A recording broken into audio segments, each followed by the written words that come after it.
Well, hello! Welcome back to my channel. Jashawn here to talk about some friggin' books. This is a super random haul. I've had these books for a hot minute and I've just had them set aside to talk about, but I don't know why I haven't filmed this yet. So in the Phoenix area, I don't know if this is at all a nationwide thing, that there is a chain of stores called Zia Records, and they have records, but then they also have books and comics and tons of like Funko Pops and different fandom things, memorabilia, etc. I think they have like t-shirts and stuff too, like graphic tees. And I went there with the boyfriend who was looking for records, and I was like, oh, look at books. I didn't know they had books there, and I found some. So these are all used books. I think the most expensive one was like $5. The rest of them were like $1 or $2. But one that I saw that I have seen at a couple other used bookstores and I just never grab it, and I don't know why. But this time I did, and that is The Innocent by Ian McEwan. I am trying to collect all of his works because thus far I have really enjoyed all of the ones that I have read. And then I found these, and I'm kind of annoyed, but like, whatever, I'm just kind of stupid. So I read a Christopher Moore book years ago, A Dirty Job, and I don't really remember much about it other than that I liked it. It was like 10 years ago that I read this book, and then I never continued that series, and I never picked up another Christopher Moore book, but I keep thinking, I want to. And I see his books at used bookstores, but it's always like partial series, and I'm just like wanting to, I don't know why, because I haven't read them, but for some reason I want to get the whole series. So I found these, and I say I'm annoyed because I found two in hardcover, really nice hardcovers. There's a little like dirtiness right there, but otherwise they're pretty good.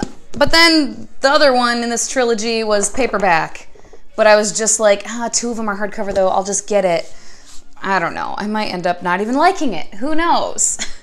And then this is not a great copy, but I just didn't want to pay full price for like a newer one, and I've just wanted this in my collection because it's one of my faves, and that is Watchmen. I loved this. I haven't read it in a long time, but I just remember when I did read it, I remember it like blew my mind. And they're coming out with a Netflix show, I want to say, of Watchmen. I think it's a show. I don't think it's a movie. I'm very excited for that, so need to do this soon. And then I didn't pick this up, but I did pay her back for it.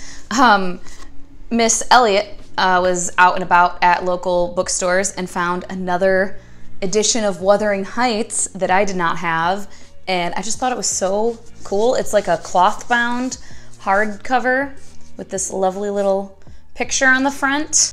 And she actually also just picked me up a book yesterday, which I also paid her for, so like I bought them, but whenever she's out and about and if she sees books that she thinks I might want, she'll hit me up.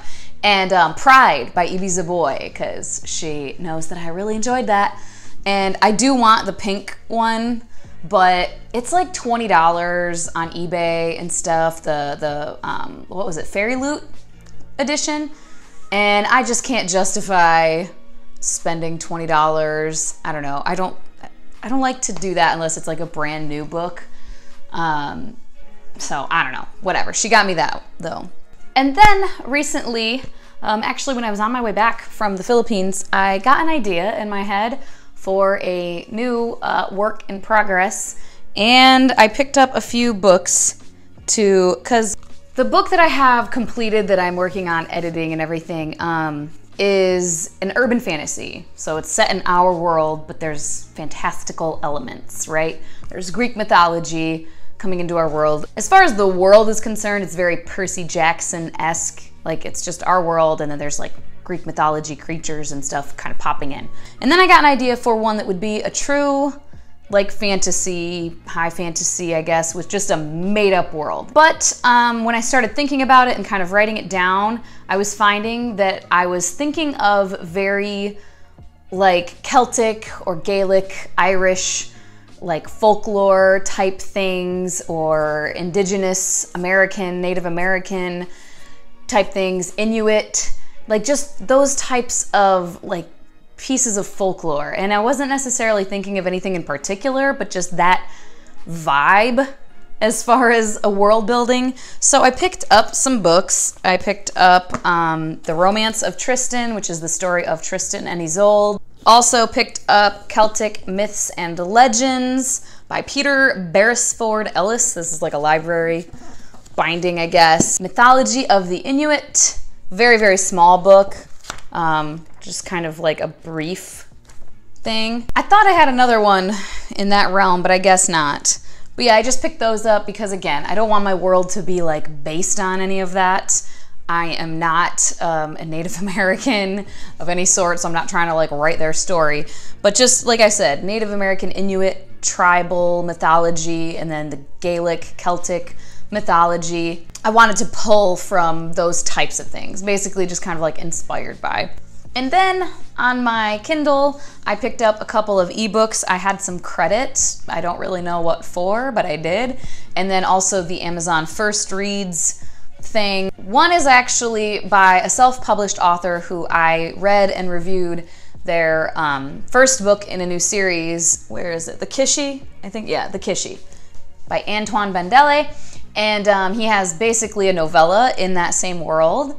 And it is called Last of My Kind. It's The Lost Tales of Essuan. So I was interested in that. I picked that up. And then in Amazon First Reads is What the Wind Knows. This is historical nonfiction by Amy Harmon. And I just saw somebody on Goodreads, I can't remember who, but someone rated it 5 stars, so hopefully I enjoy it as well. And then I grabbed Jonathan Strange and Mr. Norrell by Susanna Clark. Yes, Susanna Clark. That one I used some credit for. I've been wanting to read that book for a while, but that book is ginormous, so I was like, let me get the ebook. Another Amazon First Reads was Zoo, Nebraska, The Dismantling of an American Dream. This one is nonfiction, and from what I gather, it's about a very tiny little town that had a zoo that brought tourists, but then later there was some kind of scandal or tragedy involved with it. And I don't know, it sounded cool. And then the remainder of the credit that I had, I used to purchase The Fever King by Victoria Lee. I have seen a little bit of buzz going around about this book and it sounded interesting. I actually it was on Amazon First Reads like 2 months ago and I almost grabbed it and instead I picked up something else. I can't remember. I think it was The Snow Gypsy or something. So yeah, I decided, hey, I've seen some people enjoying it, let me grab it. And there we have my recent haul. And then of course I have library books. That was all of my like Blackathon books except for one.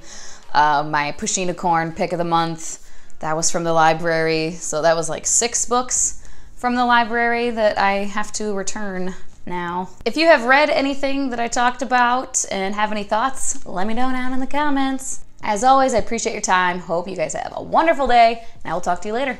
Bye-bye.